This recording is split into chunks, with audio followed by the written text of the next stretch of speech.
Drake just called out Universal Music Group in a strong legal move, and he is not holding back at all. From Super Bowl drama to being stuck in a never-ending contract, he is making it very clear that he has had enough. But is this the start of a big change in the music industry, or is Drake just making smart moves to get a better deal? Yeah, I just think that what we're seeing now is...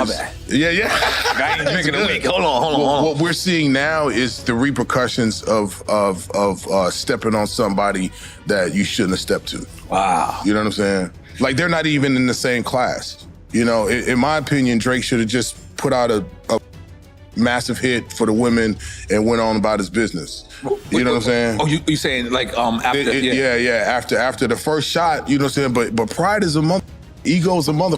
Kept going. I remember at one point I was coming downstairs, smoke, and it was like another Drake record's drop, and I was like, oh, okay.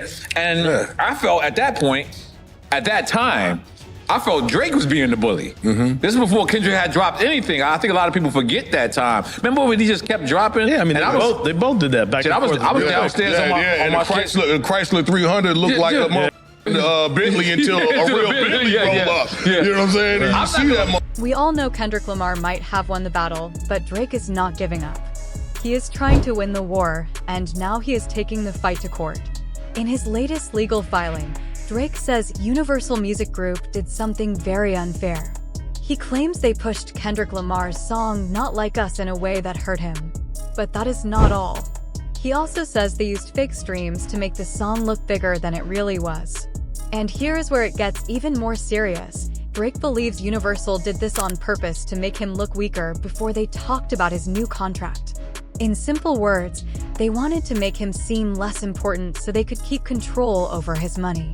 What he's claiming is that they were manipulating streams to push Kendrick Lamar and promote the song because it can pretty much devalue his next offer because he's looking at a new deal. Universal Music Group was trying to find a way to give Drake a smaller deal when it was time to renew his contract. According to him, that is why they promoted Kendrick Lamar's song so much. But there is more. Drake also says they secretly paid influencers and social media platforms to push the song while keeping their involvement hidden.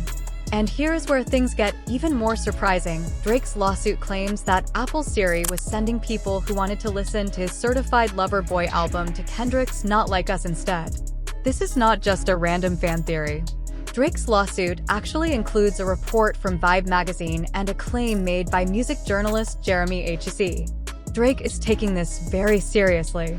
He even canceled his Australian tour just to focus on this lawsuit. And that really says a lot, because touring is one of the biggest ways artists make money. Artists usually make the most money, especially when they are in a 360 deal, where the record labels take a large portion of the money made from album sales and streaming. So, for Drake to cancel a whole international tour, it really shows that he is fighting hard for what he believes in. His contract is similar to those signed by big stars like Taylor Swift, Whitney Houston, and even Michael Jackson.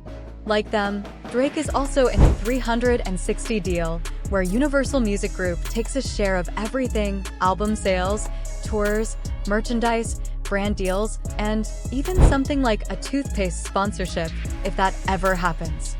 Deals like these can make sense for new artists who need support from the music industry to get started, but for a global superstar like Drake, it is like putting a lion in a cage. He still has power, but he is not truly free. However, no one forced him to sign the deal, and let us not forget that everything seemed fine between Drake and Universal Music Group until Kendrick Lamar released his album Not Like Us.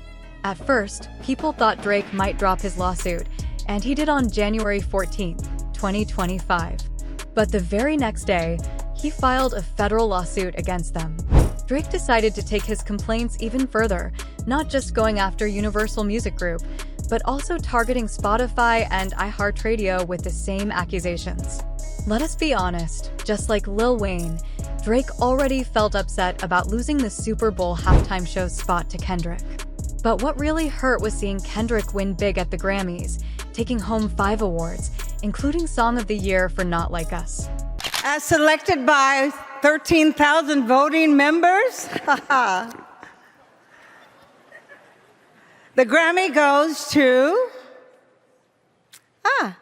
Kendrick Lamar.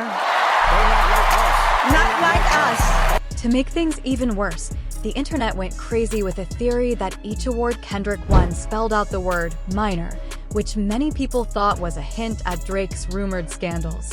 But honestly, that was not even the funniest part. During the Grammys, other celebrities were out there enjoying Kendrick's diss track, rapping along to the best parts. And did anyone see Taylor Swift? She was dancing like she was ready to risk everything. As if that was not enough, the very next week, the Super Bowl happened. The Super Bowl, the biggest TV event of all time, had over 135 million people watching from all over the world, with different cultures and backgrounds. And somehow, they were all united in calling out Drake.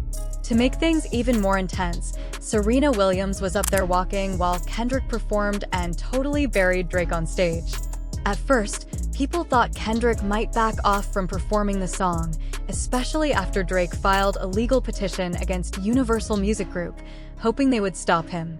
But Kendrick and Universal Music Group did not seem to care at all. Let us not forget how Kendrick built up the suspense, teasing the song like a true professional. Kendrick played it cool at first, saying he wanted to play everyone's favorite song, but you know, they love to sue. But when the moment finally came, Kendrick went straight for the throat, smirking at the camera before saying, "Say, Drake, I heard you like them young." Fans did not miss that one. To make things even worse for Drake, that line went viral. Everywhere you looked on Instagram, TikTok, Twitter, people of all ages and backgrounds were recreating that moment. Imagine logging into social media and seeing your name everywhere like that. And it was not for anything good, but for the absolute worst thing possible. No wonder Drake showed up to his concert in Australia wearing a hoodie covered in bullet holes with smoke effects. Kendrick really had him struggling. In Drake's recent legal filings, he said that Kendrick's diss track nearly cost him his life. He even talked about the shooting incident last year when his security guard was shot outside his house. According to Drake, there is evidence that connects that situation to the fallout from Kendrick's track. Drake also mentioned how the song affected him by pointing out the vandalism at his store, where someone spray painted, "Not like us" on the glass window, turning the diss into a direct mark on his business.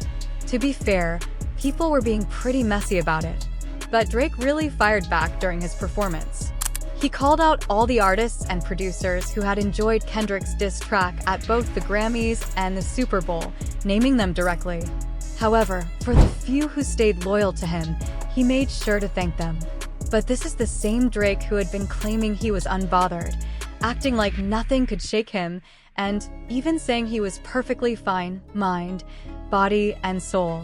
Streaming legend, me, I do music in case you didn't know. I'm here, as you can see, fully intact, mind, body, and soul, in case you were wondering, right? Mind, body, and soul. Mind, body, and soul. You need facts to take me out. Fairy tales won't do it. Cheers to everybody. Words live by. Words to live by, real talk. Cheers to everybody. In his lawsuit, Drake argued that Kendrick's actions were causing him serious pain, even pointing to what happened at the Super Bowl as an example. Meanwhile, Kendrick's song just kept breaking records, and it has now passed 2 billion streams. This is not surprising, especially since it reached over 23 million streams in the first 3 days. No wonder Drake insists it was all bots. Now, Drake's legal team is working hard to get their day in court as soon as they can. But if I were him, I would slow down before setting myself up for another loss. Looking back over the past decade, Drake and Kendrick actually started off on similar paths. Drake and Kendrick started off on good terms, even working together on songs. But at some point, things began to change, and many fans believe the tension started in 2013. That year, Big Sean released Control with Kendrick Lamar and Jay Electronica, and the rap world went crazy. On that song, Kendrick took subtle shots at almost every big name in hip-hop, including Drake. He said, "I got love for you all, but I'm trying to make sure your core fans never heard of you." That moment really set the stage for what happened next. This would turn into one of the biggest rap rivalries of the decade. In the middle of all the drama, when Drake first filed his petition last year, Universal Music Group did not seem worried at all.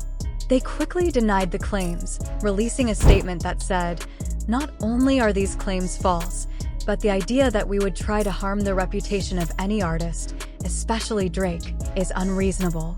We have made a huge investment in his music, and our employees around the world have worked very hard for many years to help him achieve historic success." Universal Music Group made it clear that they were not going to take the blame for Drake's problems, especially when it comes to his personal financial success. But that was not all. They went even further, saying that throughout Drake's career, he has purposely used UMG to share his music and messages. They mentioned that he has often taken part in bold rap battles to share his feelings about other artists. Now, they said, he is trying to use the legal system to stop another artist's creative work and ask for money from UMG for just doing their job. UMG basically called Drake out for acting like the victim, and to be honest, they kind of had a point. Drake has been taking shots at Kendrick for years, even involving his family in the mess. He went as far as accusing Kendrick's fiancée of paternity fraud, even though there was no proof. To make things worse, he also suggested that Kendrick's manager and best friend, Dave Free, was actually the father of Kendrick's son. Of course, these shocking accusations only made the situation even more messy. It does not even end there. Drake went even further by accusing Kendrick of hurting his fiancée and calling everything about him a lie. But the worst part came when he compared Kendrick's relationship to that of Bobby Brown and Whitney Houston. That really crossed the line.